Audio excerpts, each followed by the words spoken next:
Salut la communauté, ravi de vous revoir. Nous sommes sur la chaîne EM Afrique Cuisine. Aujourd'hui, nous allons aller un peu plus rapide. Restez avec moi, restez attentifs pour pouvoir comprendre tout. Donc, nous sommes sur la séquence conseil du chef. Nous voulons voir les différentes découpes, quelques différentes découpes qu'on peut avoir avec nos pommes de terre. Là, nous avons commencé. Vous avez vu, des pommes sont déjà traitées, bien traité. Si vous n'avez pas vu la vidéo sur comment traiter les légumes, allez voir ça. Donc nous avons coupé nos pommes de terre en rondelles, mais des rondelles fines pour pouvoir faire nos pommes lyonnaises. Les rondelles fines. L'avantage des rondelles fines, c'est quoi? C'est que si vous l'envoyez au four, ça se cuit très rapidement. Voilà. Donc nous avons coupé des rondelles fines, des rondelles fines autant pour moi. Et ensuite, nous voulons couper des dés. Vous avez vu comment j'ai procédé, non? Voilà. Là, nous sommes en train de couper des dés. Comme je l'ai dit, la vidéo d'aujourd'hui va être un peu plus rapide. Donc, suivez attentivement. Si vous avez raté quelque part, regardez la vidéo. Et puis, le tour est joué. Voilà, nous avons fini avec nos dés. Là, nous allons aller pour couper nos petits dés ou des mirepoix. Donc, c'est beaucoup de choses que nous allons couper. Du coup, suivez attentivement. Là, nous sommes en train de couper des mirepoix, vous voyez. Donc, pour avoir des dés plus petites, on est obligé d'avoir aussi des dimensions plus petites.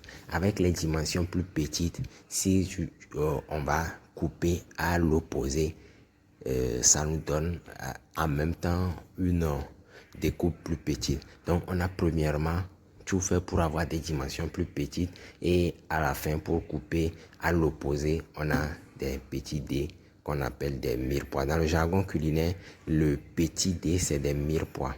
Donc les petits dés, on peut l'utiliser pour des petites sauces ou pour la décoration. Les petits dés, ce n'est pas seulement pour les pommes de terre. On peut utiliser aussi de la carotte pour couper, que ce soit les dés ou les petits dés. Voilà. Abonnez-vous si vous n'êtes pas encore abonné pour faire partie de la communauté. Partagez, likez, activez aussi la cloche de notification pour ne rien rater de nos prochaines vidéos. Donc, nous sommes sur la dernière phase où nous allons couper des pommes frites et des juliennes. Des pommes frites et des juliennes. Donc, de la même façon, pour avoir les pommes frites, c'est vraiment des découpes en gros. Donc, pour avoir des pommes frites, il faut avoir de gros bâtonnets. Pour avoir des juliennes, il va falloir faire des découpes avec une très petite dimension. Là, nous avons déjà les dimensions des pommes où nous sommes en train de couper nos frites. Vous voyez? Maintenant, avec ces petites dimensions, nous allons essayer de couper nos juliennes.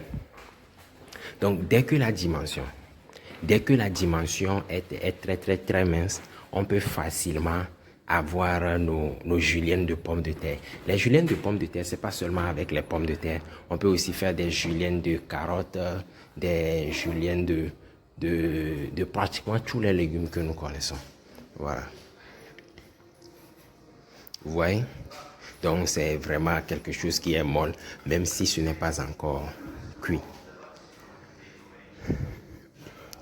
Donc, pour récapituler, nous avons fait des dés de pommes de terre et des petits dés de pommes de terre où je disais qu'on peut, avec nos carottes aussi, on peut avoir les dés de carottes, les petits dés de carottes ou les mirepoix de carottes. Ensuite, nous avons fait des pommes frites, nous avons fait des juliennes de pommes et des pommes plus minces ou des pommes pailles. Voilà. Pour ceux qui ne sont pas encore abonnés, faites-le maintenant. Partagez, likez et puis à la prochaine. Bye bye, au revoir.